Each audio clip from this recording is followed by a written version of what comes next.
Welcome to the Consumer Reports Camera Buying Guide. Buying a camera can be daunting, especially as technology now overlaps between models. Do you need a digital still camera that also takes video, or a video camera that also takes photos? And sure, you can take pretty good photos and video with your smartphone these days. But when is it worth upgrading to a specialized device to get better quality? This guide will give you all the information you need to decide before buying. When it comes to taking still pictures, you've got plenty of options. Your smartphone, a digital camera, an HD camcorder, or an action cam. Any of them are fine for still shots taken in bright light, but add some adversity to the scene like low light, and a digital camera is really how you'll get the best quality still photos. Same goes for video. Superior footage typically requires a specialized video camera, often dubbed a camcorder or action cam. Some high-end SLR cameras also can take excellent quality video, but generally only in 30-minute intervals. How do digital cameras work? Digital cameras aren't that different from conventional film cameras, but instead of capturing an image by focusing light onto a piece of film, digital cameras focus light onto an image sensor, which records it electronically. That image is stored as a collection of millions of tiny dots, or pixels, in a digital file, usually on a memory card inside your camera. What are megapixels? Images are made up of pixels. When you have 1 million pixels, you've got a megapixel. So, a camera that captures 16 million pixels is called a 16 megapixel camera. It's important to remember that megapixels alone do not determine the quality of the photos you capture. But the number of megapixels does determine how large you can print those photos and the amount of cropping you can do without them looking grainy or blurry. Generally, most smartphones have at least 8 megapixel cameras. For general use, 10 megapixels is all the resolution most people need, so don't let a salesperson push a camera solely based on its megapixel count. The quality of the lens has a much greater effect on image quality. Most still cameras can be divided into two categories: point-and-shoot models with fixed or attached lenses, and system cameras with interchangeable lenses and other accessories. While many devices take photos, if superior grade pictures shot in very light conditions are your primary goal, standalone cameras are the way to go. They have more versatile lenses and larger sensors that allow more flexibility, particularly in low light, where your smartphone may not do such a great job. At Consumer Reports, we test 4 types of point-and-shoots, which generally range in price from $75 to $2,500. Compact models are small, lightweight, and easy to use because most don't have any manual controls to adjust the exposure or focus by hand. Some also come with touchscreen LCDs or lenses that can zoom up to 23 times. They're best for everyday events like family gatherings. Super zoom cameras got their name because of, you guessed it, their ability to zoom in really close, 24 times or more.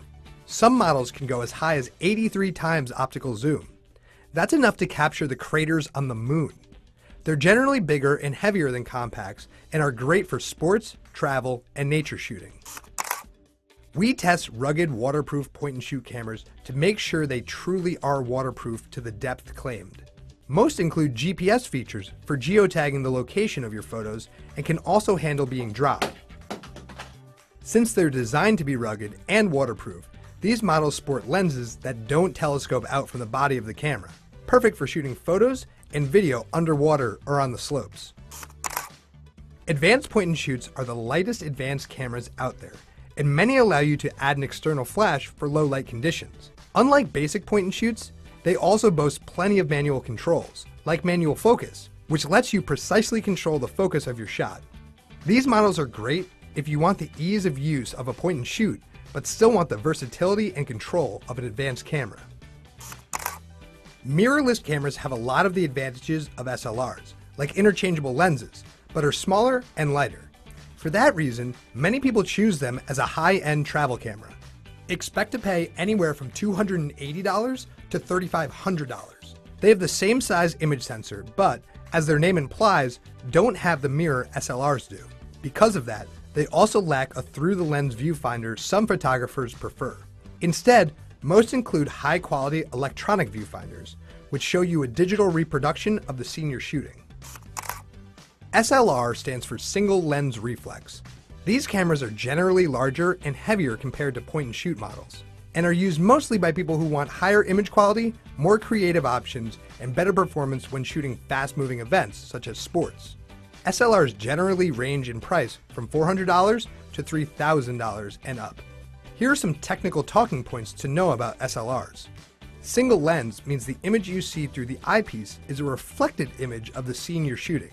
Reflex refers to the image being bounced off a mirror. As you press the shutter, the mirror flips up and the camera captures the image on the sensor. All SLRs use interchangeable lenses and have large sensors. The larger the image sensor, the shallower the depth of field the camera is able to produce, allowing for more creative photos, such as focusing on a subject and blurring out the background. Most SLRs have plenty of manual controls, such as an exposure compensation dial to quickly brighten or darken a scene. There are also full-frame SLRs. Their image sensor is the size of one frame of 35mm film, the largest of any consumer cameras. A full-frame sensor allows the camera to more accurately capture both bright highlights and dark details in the same image. Most cameras now have digital displays, the screen on the back of the camera that lets you frame and review your photos. Some even have touchscreens like those found on a smartphone. More advanced cameras may also have a viewfinder to frame your shot.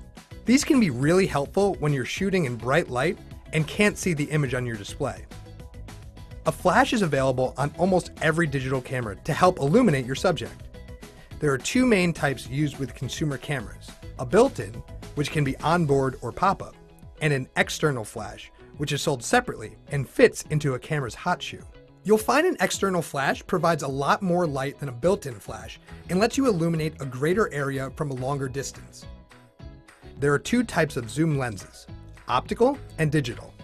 Optical zoom is a true zoom feature because it uses the moving lenses of the camera to bring the subject closer without losing image quality.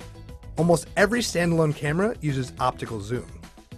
Digital zoom only makes an image seem closer by magnifying the center of the frame without increasing picture detail. You will almost always lose image quality using it. A digital zoom, like the one found on most smartphones, basically works the same as taking a photo and cropping it. That's why if it's an optional feature on your point and shoot, you should really disable it. Image stabilization compensates for shaky hands and helps you capture sharp images using a slower shutter speed. The two best types of image stabilization are optical and mechanical. The optical version takes place in the lens, while the mechanical version happens in the camera body. Image stabilization can make a big difference in the sharpness of photos, especially if your camera has an optical zoom greater than 3 times. Nearly all still cameras these days can capture HD video. Some can also capture Ultra HD or 4K video, which has a higher resolution, 4 times the number of pixels of regular high-definition video. But you'll need an ultra-high-def TV to take full advantage of 4K. One convenient video feature now found on many cameras is a dedicated video button, so you can quickly switch between still images and video. Taking a lot of video? Buy a larger capacity memory card to store it.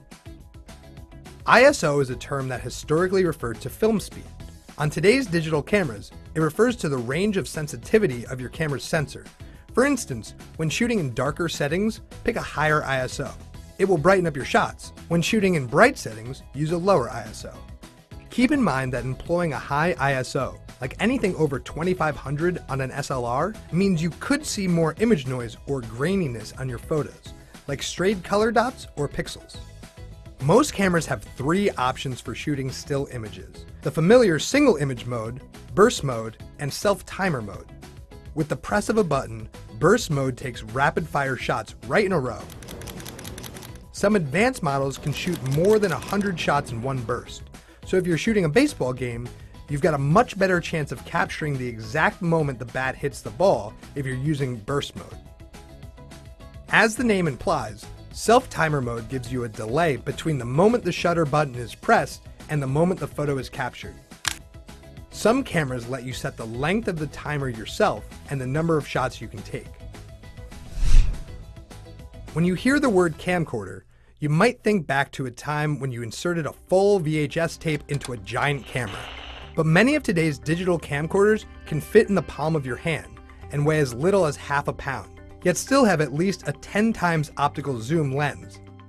HD camcorders range from about $200 to $700, with some 4K models selling for $1,000 or more. Many features available on HD camcorders are very similar to those of digital cameras. The primary difference between cameras and camcorders is their form factor or shape. For instance, while cameras are ergonomically designed for you to take the best still pictures, camcorders and some action cams are formed to provide a more comfortable grip while shooting video. Same goes for the placement of the video record button, the flip-out LCD panel, and the optical zoom features. Camcorders are a good option if you plan to take a lot of video in long stretches and you don't want to lug around a heavy SLR. Action cams are designed for people who like outdoor sports and activities such as jet skiing and snowboarding, and who want the ability to capture hands-free video. They range from about $100 to $600. Because they're so light and compact, they may lack features like a viewfinder or an LCD. Although some have a waterproof exterior, many have a rugged and waterproof housing or removable case. Part of the appeal of action cams is that you can attach them almost anywhere: handlebars, a helmet, even a drone. There's a robust accessory ecosystem filled with all kinds of mounts and straps to make that possible. Also important on an action cam, simple, one-touch controls and even Wi-Fi, so you can control the camera from your smartphone while your hands are busy. Instead of film, digital cameras, camcorders, and action cams store your images on flash memory cards. SD, or Secure Digital, is the most common format. Others include Compact Flash. That's used mostly with SLR cameras. Or micro SD cards, which are often used in smartphones. Some cameras can hold higher capacity SD cards, such as SDHC models, which can store up to 32 gigs of memory, and SDXC, which stores even more. Some cameras can accept more than one type of card, so check your manual. To get your photos and videos into your computer, there are a lot of options. You can transfer media using a cable, like a USB or HDMI. Or, since so many cameras offer Wi-Fi, you can transfer them wirelessly to your computer, your smartphone, or even your printer.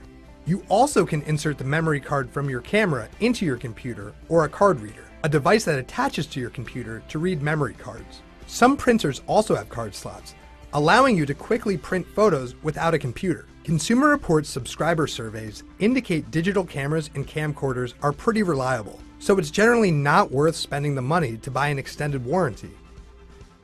To find the best model camera, camcorder, or action cam for you, check out our full ratings at consumerreports.org. We purchase all products we test, are a non-profit, and accept no advertising. Thanks for your support.